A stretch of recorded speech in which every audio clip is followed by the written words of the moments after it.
साथियों, मेरे YouTube channel में आपका स्वागत है। आज मैं हिंदी व्याकरण के अंतर्गत एक बहुत ही महत्वपूर्ण विषय लेकर आया हूँ। अक्सर पूछा जाता है कि रचना या बनावट की दृष्टि से शब्दों के कितने भेद होते हैं।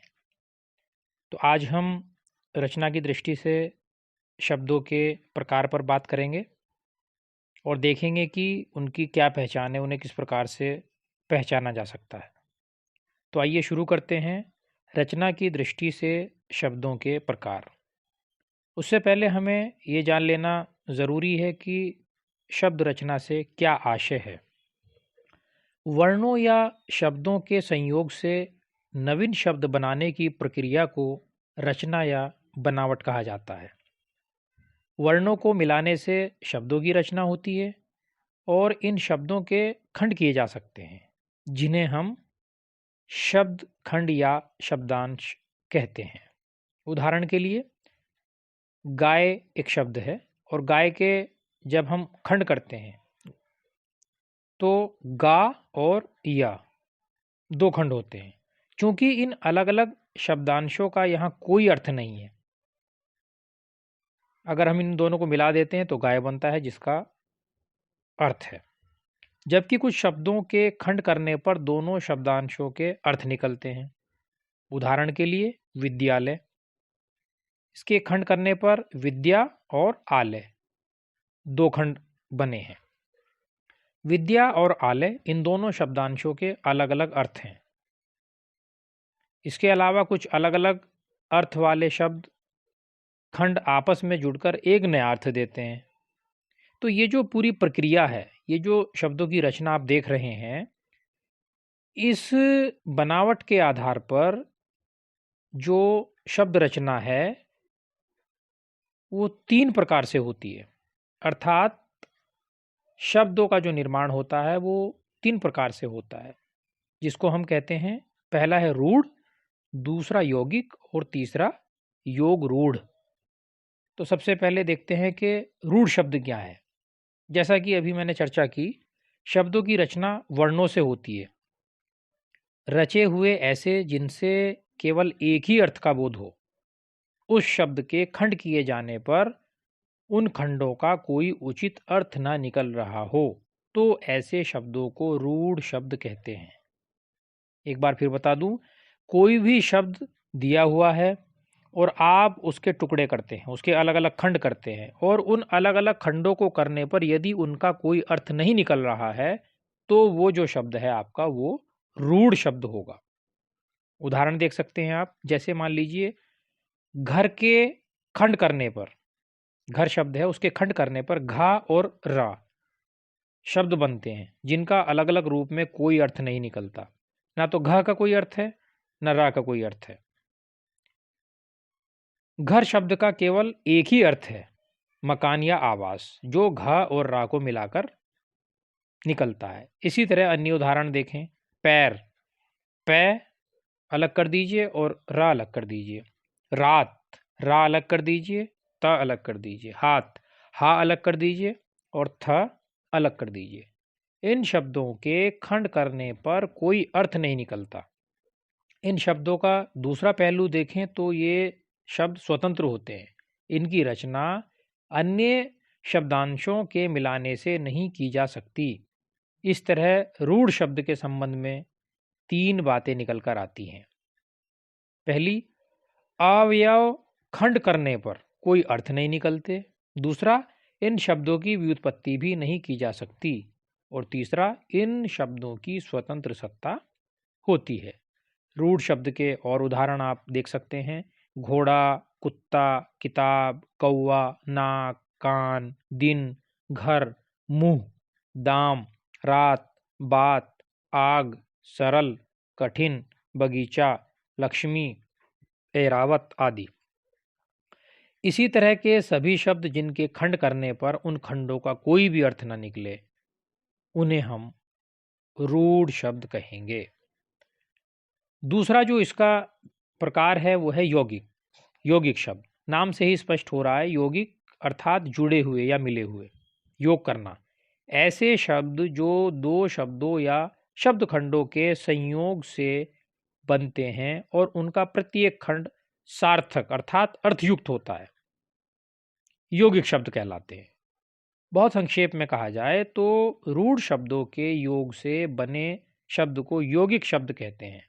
यौगिक शब्द के खंड करने पर उन प्रत्येक अव्यय या खंड का अर्थ सफलतापूर्वक किया जा सकता है। जो हम खंड करेंगे शब्द के, रूढ़ में क्या हो रहा था कि दोनों खंड करने पर उनका कोई अर्थ नहीं था, लेकिन इसमें जब हम खंड करेंगे तो दोनों खंडों के अर्थ होंगे, वो दोनों खंड सार्थक होंगे।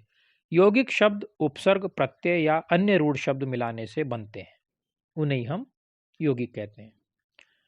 उदाहरणार्थ आप देख सकते हैं कि जन्मभूमि शब्द के खंड करने पर जन्म और भूमि अलग अलग दो खंड हुए।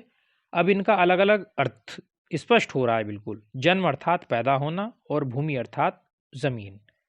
संयुक्त होने पर जन्मभूमि, इसका अर्थ होगा वह जमीन जहां हमारा जन्म हुआ। तो क्लियर है, दोनों खंडों के सार्थक अर्थ होंगे, दोनों का अलग करने पर अर्थ निकलेगा। अन्य उदाहरण देख सकते हैं, प्रधानमंत्री, प्रधान और मंत्री। पुस्तकालय, पुस्तक और आलय। उपकार, उप और कार। बनावट, बन प्लस आवट। घुड़सवार, घुड़ और सवार। राजपुत्र, राज और पुत्र। पाठशाला, पाठ और शाला। स्वामी भक्त, स्वामी और भक्त। आग बबूला, आग और बबूला। तो ये ऐसे उदाहरण है, इनमें आप देख रहे हैं कि दोनों को अलग करने पर उनके दोनों के अपने स्वतंत्र रूप से अर्थ निकल रहे हैं, वो दोनों खंड सार्थक हैं। तीसरा जो भेद है वो है योग रूढ़ शब्द। ऐसे शब्द जो विशेष अर्थ का बोध कराते हों योग रूढ़ कहलाते हैं। योग रूढ़ शब्दों की रचना भी यौगिक शब्दों की भांति दो या दो से अधिक शब्दांशों द्वारा होती है। यौगिक शब्द शब्दानुसार ही सामान्य अर्थ को प्रकट करते हैं, किंतु योग रूढ़ शब्द सामान्य या साधारण अर्थ को छोड़कर विशेष अर्थ बताते हैं। योग रूढ़ शब्द योग प्लस रूढ़ दो शब्द खंडों से मिलकर बना है, जिसमें योग का अर्थ एक से अधिक अवयव, शब्दांश या शब्दखंड द्वारा निर्मित होता है। रूढ़ का अर्थ किसी विशिष्ट अर्थ का वाचक अर्थात रूढ़ है। इस प्रकार योग रूढ़ शब्द यौगिक एवं रूढ़ दोनों होता है। सरल शब्दों में कहें तो ऐसे शब्द जो यौगिक तो होते हैं पर अर्थ के विचार से अपने सामान्य अर्थ को छोड़ किसी विशेष अर्थ को बताते हैं। आशय यह है कि यौगिक शब्द जब अपने सामान्य अर्थ को छोड़कर विशेष अर्थ बताने लगे तब वे योगरूढ़ कहलाने लगते हैं। उदाहरण के लिए शब्द पंकज योगरूढ़ है। इस शब्द में पंक का अर्थ कीचड़ है, जबकि अज का अर्थ उत्पन्न या जन्मा होता है। पंक कीचड़ में कई वस्तुएं उत्पन्न होती हैं, किंतु पंकज कीचड़ में उत्पन्न शब्द कमल के अर्थ का परिचायक है। आपने पर्यायवाची पढ़े होंगे, पंकज, जलज, नीरज, तो वो कमल के पर्यायवाची शब्द हैं। इसी तरह पानी प्रदान करने वाली अनेक वस्तुएं हो सकती हैं, किंतु वारिद शब्द योगरूढ़ होकर बादल के अर्थ का परिचायक बन गया है। तो योगरूढ़ शब्दों के उदाहरण आप देख सकते हैं। एक तो मैंने यही बताया आपको, पंकज साधारण अर्थ कीचड़ में जन्मा, लेकिन योगरूढ़ होने के कारण वो अन्य विशेष अर्थ दे रहा है अर्थात कमल। दशानन साधारण अर्थ 10 मुख वाला, विशेष अर्थ रावण। लंबोदर साधारण अर्थ हुआ लंबा पेट वाला और विशेष अर्थ हुआ उसका गणेश। पीताम्बर साधारण अर्थ पीला वस्त्र धारण करने वाला और विशेष अर्थ विष्णु। जलज साधारण अर्थ जल में पैदा होने वाला, विशेष अर्थ कमल। चक्रपाणी इसमें भी साधारण अर्थ इसका चक्र को धारण करने वाला है और विशेष अर्थ जो है उसका कृष्ण होगा। तो इस प्रकार आपने देखा कि योगरूढ़ जो है वो विशेष अर्थ दे रहा है। अब एक महत्वपूर्ण बात यह है कि यौगिक एवं योगरूढ़ शब्दों में क्या अंतर है। यदि हम इस पर बात कर लेते हैं तो थोड़ा सा आपको और क्लियर हो जाएगा। तो यौगिक शब्द दो या उससे अधिक शब्द दो शब्दों या शब्दांशों के संयोग से मिलकर बने होते हैं। योगरूढ़ शब्द भी दो या उससे अधिक शब्दांशों के संयोग से मिलकर बने होते हैं। यौगिक शब्द शब्दानुसार ही सामान्य अर्थ को प्रकट करते हैं। ये अंतर है। यौगिक शब्द शब्दानुसार ही सामान्य अर्थ को प्रकट करते हैं, लेकिन योग रूढ़ शब्द विशेष अर्थ को प्रकट करते हैं। यौगिक शब्द उस शब्द के शाब्दिक अर्थ को बताते हैं और योग रूढ़ शब्द विशेष अर्थात हटकर जो नाम होते हैं उसके परिचायक होते हैं।